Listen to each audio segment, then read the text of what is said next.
Okay, thank you. And last but not least, you are missing the World Series, Secretary Fontes, but we do have a member of the congressional baseball team who looks the closest to a professional baseball player on the team. That would be Senator Ossoff. So that is my exchange for you. Grading on a serious curve here in the Senate on that one. So, Ms. Howard, a federal judge just ruled that Georgia's state legislature had passed electoral maps which diluted the participation and power of black voters in Georgia. The same state legislature in Georgia passed a law enabling partisan appointees at the state election board to take over local county election boards. The same state legislature passed several bills reconstituting county election boards and in so doing removing black members from those election boards. What message, in your opinion, does it send to the electorate when efforts are made to dilute the voting power of black voters and remove black county election board members from those local election boards? So I can connect you with my colleagues who have worked closely on the Georgia legislation and what's happening in Georgia, because I'm not familiar with the details. But I am lucky to work with the former state elections director, Chris Harvey, for the Secretary of State, who works with us on the Committee for Safe and Secure Elections, which is a group of former law enforcement and election officials that work to help local officials protect election officials and voters from threats and violence. Thank you, Ms. Howard. And Mr. Schmidt, Secretary Schmidt, in your experience, when you have substantial turnover as a result of threats against election workers and board members, as we've seen in Georgia, tremendous stress and uncertainty associated with rapidly changing election law. Those changes, Mr. Schmidt, by the way, in Georgia, based largely on conspiracy theories about voter fraud.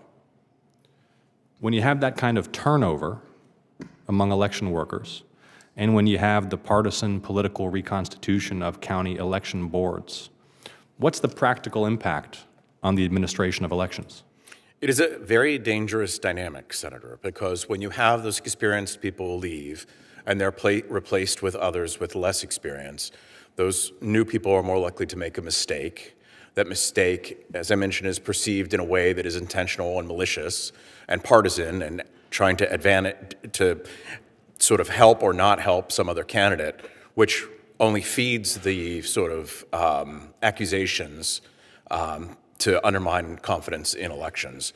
I want to add one other thing, and it's something we really haven't sort of talked about. I think it's important that a lot of these accusations come allegedly from a place of a concern about election integrity. I think we should take election integrity very, very seriously. Whenever we encounter accusations, we should run them down and we should investigate them to the hilt to show exactly how safe and secure our elections are and make sure that we don't sort of brush them aside. And there's no shortage of absurd stories out there. I certainly can't begin to share the number in Philadelphia that we experienced in 2020 that were, again, it's one of those things, if it were a movie, you'd walk out. It's just so dumb. But a lot of people believe it because there have been so many changes, as you mentioned. So many of those changes have only made elections more safe and secure. But along with those changes, you end up with people having a lot of questions. And those are the people, I think, mainly being taken advantage of in this environment. Thank you, Secretary Schmidt and Secretary Fontes.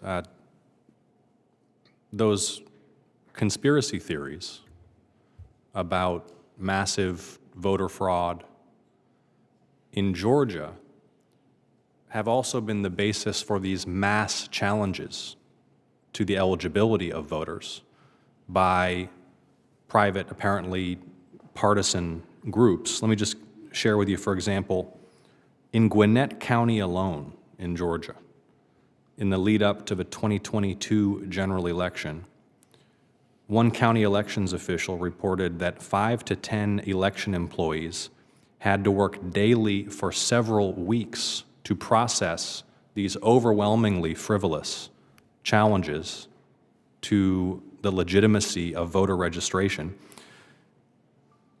There were 65,000 voter registrations challenged in just 8 counties in the lead up to that election. One group coordinated challenges to 364,000 voter registrations across Georgia in the lead up to that election. In Gwinnett County, which I just mentioned, 37,000 challenges, overwhelmingly frivolous. The impact on the morale of the electorate to know that there are private entities out there who are working day and night to undermine their access to the ballot, to challenge effectively their rights as a citizen, it's demoralizing to the public, and it occupies all of these election administration resources processing these frivolous attempts to disenfranchise people. What is your impression of the impact of that kind of practice on election administration? Thank you for the question, Senator. We hear of a DDoS attack against an electronic system where hackers will come in and absolutely flood a system with digital attacks so the system cannot work anymore. What you've described and what is real is an analog DDoS attack against our offices, but it doesn't just come in the form of frivolous complaints based on lies and conspiracy theories. It comes in overly voluminous and unnecessary public records requests that have absolutely nothing at their end.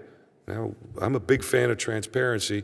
In some cases, people have said some of my policies call for radical transparency. And so I'm not speaking against legitimate public records requests. But the idea here isn't so much what the nature of these attacks are, whether they're serious, significant, and voluminous complaints, as you've indicated, or these other kinds of requests. This is a coordinated effort to undermine the democracy that upholds our republic. It is a coordinated national attack against democracy in America. It is an emergent authoritarianism. Some would even say, as I have said, it is an emergent method to move us towards fascism in this nation. These little bits and pieces, the 1,000 paper cuts that we are feeling, as you've described, undermine our systems. And this is why now more than ever, we need the federal support that we have all asked for. I would agree 100% with Mr. Farley.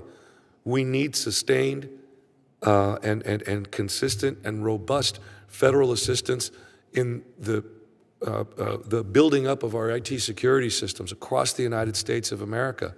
I think Nebraska's move towards getting all of their private providers on the Albert sensors, which we talked about earlier today, is a great move towards that. And what you're seeing here is all of us in many, many ways speaking towards the same thing. This system was designated critical infrastructure in 2017 because it is. You wouldn't want to underfund the dam that you live half a mile downriver from when you live at the bottom of the valley. You wouldn't want to underfund the bridge that you cross over that river to get to work every day on. But we are, in so many ways, not really paying as close attention to this particular part of our democracy. And it's also a combination of the accountability that I spoke to earlier with your colleague from the Department of Justice. And at the end of it all, as Secretary Schmidt pointed out, we spend a lot of time explaining, but the bad guys have shifted the burden. And they've basically asked negative. You didn't commit evidence for their lives. Tactic, and then provide a shift to another accusation, shift to something else. That's where we're at. And I think we need to be very, very much more robust in attacking the illegitimate attacks for what they are, conspiracy theories and lies designed to undermine our democracy. Thank you, Secretary Fontes.